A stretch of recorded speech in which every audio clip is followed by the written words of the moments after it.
The two most precious things we have in this world, they're right over there.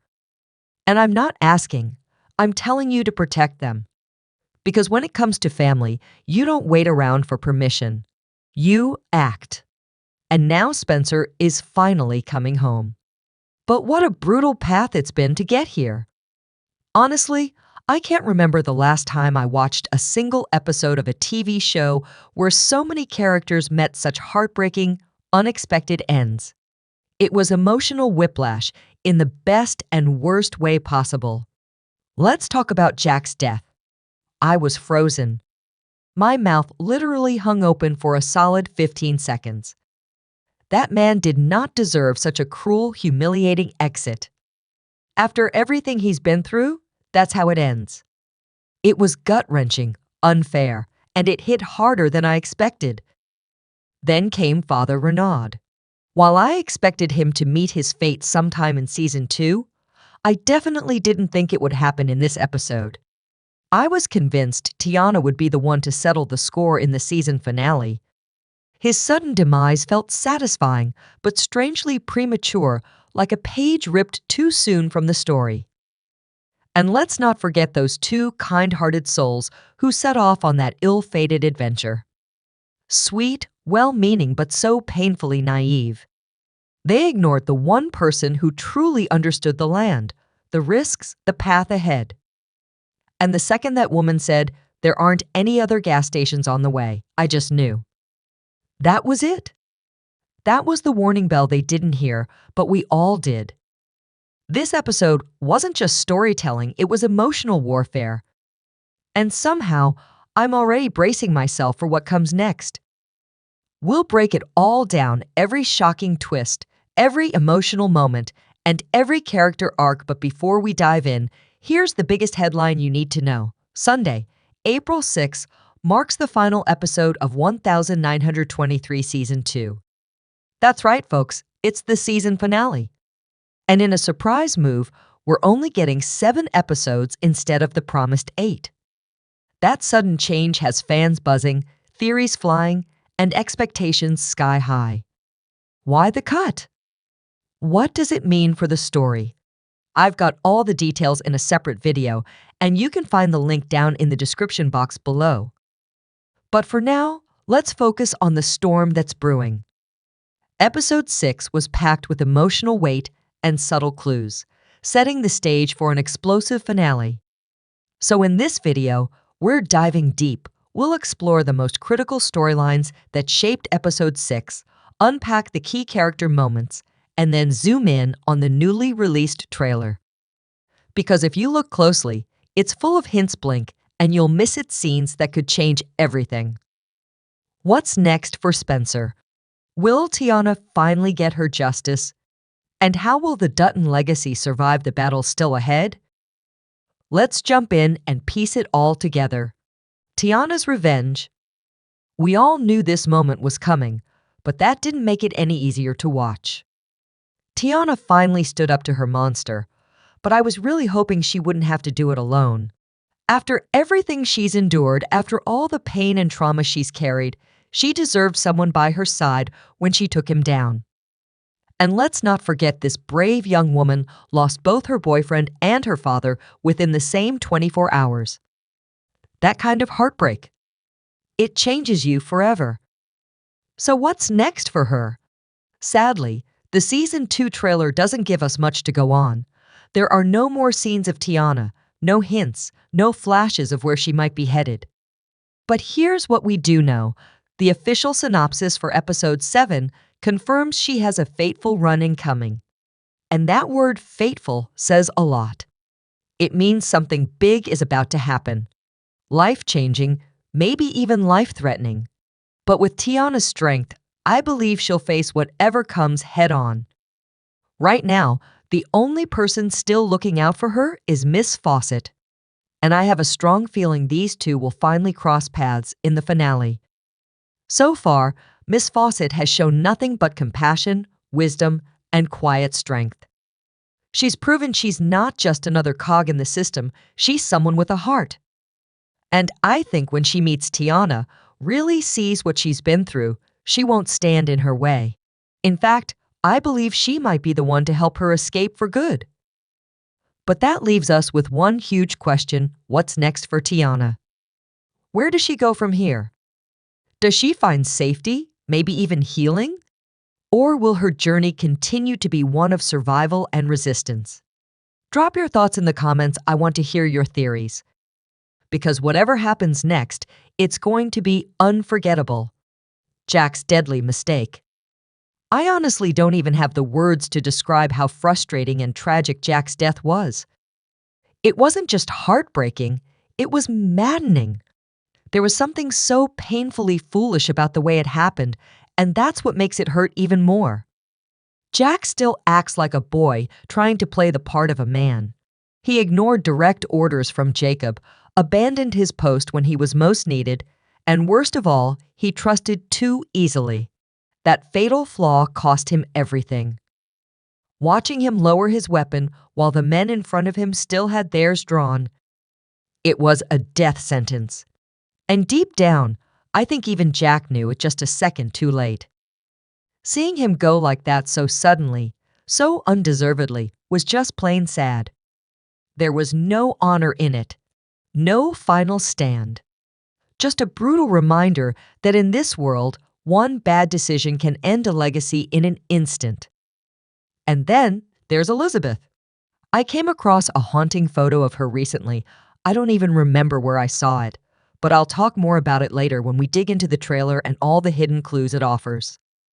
That image alone spoke volumes. Because one thing is now painfully clear: the Dutton home, once a symbol of strength and safety, is no longer secure. With most of the men gone and only one or two left to protect the ranch, even Elizabeth ends up holding a gun, crouched beneath a table, bracing for the worst. That's how far things have fallen. And can we even begin to imagine how she'll react when she hears the news of Jack's death? They had dreams, plans, a life they were just beginning. To have it all ripped away like this, it's going to break her. The real question is, will that heartbreak crush her or forge something even stronger inside her? We're about to find out. But one thing's for sure: nothing will ever be the same again. The British adventure. There are certain character deaths you expect, ones that almost feel necessary. Father Renaud's, for example, that wasn't hard to watch. We've seen the cruelty he inflicted, the pain he caused. His end felt like justice, like the natural conclusion to a dark path. But then there are the ones that blindside you, the deaths that feel so cruel, so unfair, that you're left staring at the screen, speechless. That's exactly how I felt when those two kind-hearted souls who had only ever helped Alexandra were suddenly taken from us. They weren't fighters. They weren't caught up in the larger war of legacy and land. All they did was offer shelter, kindness, and a little hope, and for that, they were brutally punished. Honestly, it felt like Taylor Sheridan's way of sending a message, maybe even a not-so-subtle jab at British naivety. A reminder that ignoring the wisdom of local Americans or underestimating the harshness of this land can be a deadly mistake. And now, Alexandra is completely alone in a frozen wilderness. The only clue we have about her storyline in the finale is a vague line from the synopsis: she braves the cold. That's it. No direction. No hint of rescue. Just that chilling phrase. But let's be real, can she really survive this on her own? With her car half buried in snow, minimal supplies, and no clear path forward, the odds are stacked against her.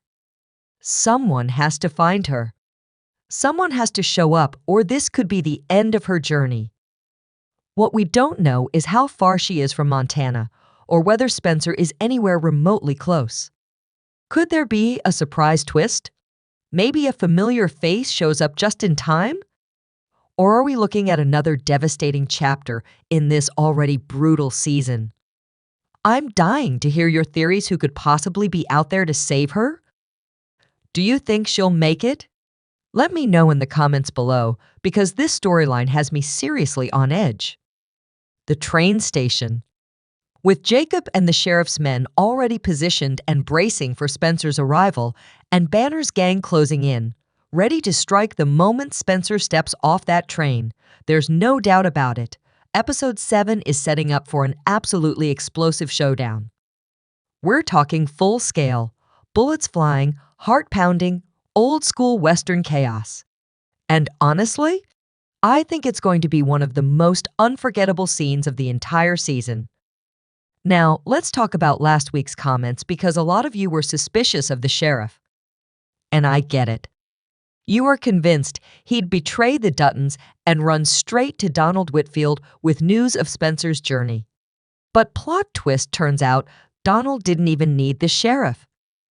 The man's got phone operators in his pocket, listening in on calls and feeding him intel like he's running his own private intelligence agency. That's how his men found out about Spencer's travel plans, not through the sheriff. So maybe some of you owe the sheriff a tiny apology? Just kidding, well, kind of. But still, I wouldn't get too attached. I have a strong feeling he's not making it out of the next episode alive. There's something about the way he's being positioned right in the middle of this powder keg that just screams sacrificial character. According to the official synopsis, Jacob and his men are eagerly awaiting Spencer's return at the train station. But this isn't just a reunion, it's a war zone in waiting. While they're risking everything on the platform, we've got Kara and Elizabeth back at the Dutton Ranch, fighting their own battle to protect what's left of their home. Two fronts. Two sets of lives hanging in the balance. So now the real question is, who survives this? Who doesn't? And will Spencer make it home just in time or just too late? Let me know what you think in the comments your theories last week were, and I can't wait to hear what you all predict next. Trailer clues. There are still several key moments from the official season 2 teaser and trailer that we haven't seen play out in the show yet, and that's exactly what's keeping fans on edge. As I've mentioned in previous videos, the teaser gives us a glimpse of an intense gunfight unfolding exactly as Jacob predicted. Banner's men used the crowd at the train station to their advantage, creating chaos, confusion, and the perfect cover for an ambush. It's a classic Sheridan move: high tension, moral complexity, and explosive violence all colliding at once. Now, let's talk about Spencer. We only have one quick shot of him, sprinting inside what appears to be a train car. It's blink and you miss it. He could be chasing down a thief, or maybe one of Banner's men managed to sneak aboard and he's taking the fight to them. Either way, the stakes are sky high. Spencer is walking into a trap, whether he knows it or not, and it's hard to imagine he's coming out of this without a few scars, physical or otherwise. I want to hear your thoughts. Who do you think Spencer is after on that train? Drop your theories in the comments below, because I know this moment is going to be huge. Back at the Dutton home, things are spiraling into full-blown warfare. One of the most intense shots from the trailer shows what I like to call the fireball moment, something being hurled into the house, igniting flames and panic. We don't know if this happens while Jacob and the others are at the train station or afterward, as part of a brutal final assault by Donald Whitfield's men. Either way, it's clear the war is no longer just about land. It's personal. It's survival. Elizabeth is seen hiding somewhere in the house, clinging to safety as the chaos unfolds. Meanwhile, Kara takes position at a window, gun in hand, and delivers that iconic line, "Of all the things I've had to do for this ranch, this takes the cake." It's a powerful moment, equal parts grit and heartbreak. Kara has been the emotional anchor of this family, and now she's stepping into the fire. And then there's the final mystery, a quiet, tense scene that looks like a hospital waiting room.